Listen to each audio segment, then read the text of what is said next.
Halo semuanya, oke jadi hari ini gue mau bahas salah satu topik yang menurut gue sangat menarik untuk dibahas ya. Karena mungkin sekarang hampir semua anak muda khususnya di range umur 15 sampai 30 tahun mungkin sekarang semuanya sedang mengalami fenomena ini ya.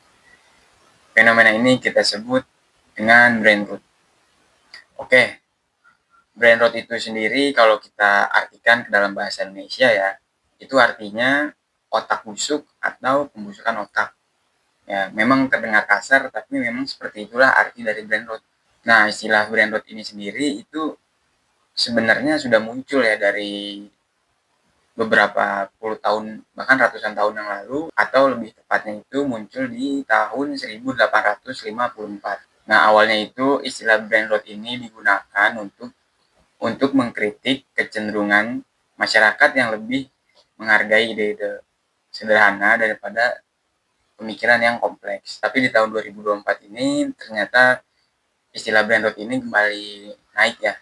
Karena selain juga penggunaannya yang meluas untuk menggambarkan bagaimana bukti kemerosotan mental akibat konsumsi konten-konten yang berlebihan. Dan bahkan menurut gua pribadi, mungkin Gen Z dan Gen Alpha ini sedang mengalami fenomena ini ya. Bahkan gua pun mengalami juga fenomena ini. Nah, pembusukan otak ini terjadi ya karena kita itu memang sekarang sudah males yang namanya mengkonsumsi slow dopamin. Ya, contohnya baca buku, nulis, atau interaksi sama orang lain gitu kan tanpa ada keterlibatan ponsel.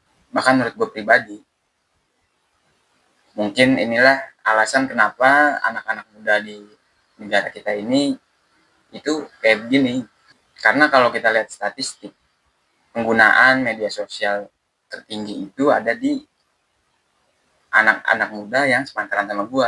Gue nggak bilang ya kalau bermedia sosial itu buruk atau menyalahkan anak-anak muda di luar sana untuk bermain ponsel atau bermain media sosial. Itu gue nggak bilang itu buruk, tapi di sini gue mau menekankan jangan karena sekarang kita mudah untuk mengakses internet, bahkan dimanapun menurut gue sekarang udah bisa ya kita main internet, itu malah jadi alasan kita untuk bermalas-malasan, untuk berhenti melakukan hal yang produktif, atau cobalah lebih fokus pada sesuatu yang lebih penting menurut kita dibanding kita terus-terusan scrolling.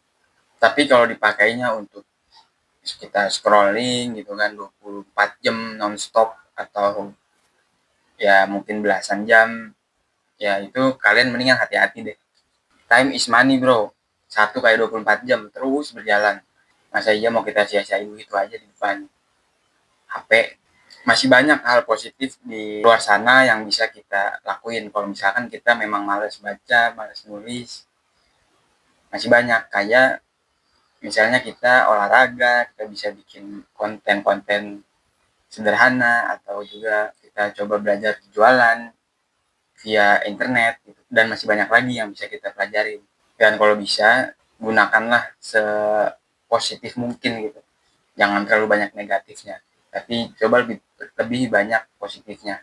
Walaupun memang ya kalau gue lihat-lihat di media sosial atau di kehidupan langsung itu memang susah banget ya kita untuk yang namanya lepas dari HP, dari internet.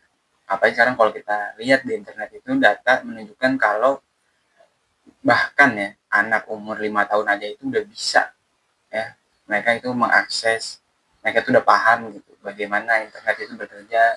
Menurut gue juga makanya kenapa negara kita menjadi salah satu negara yang tingkat literasinya paling kecil ya, berawal mungkin dari si brain rot ini.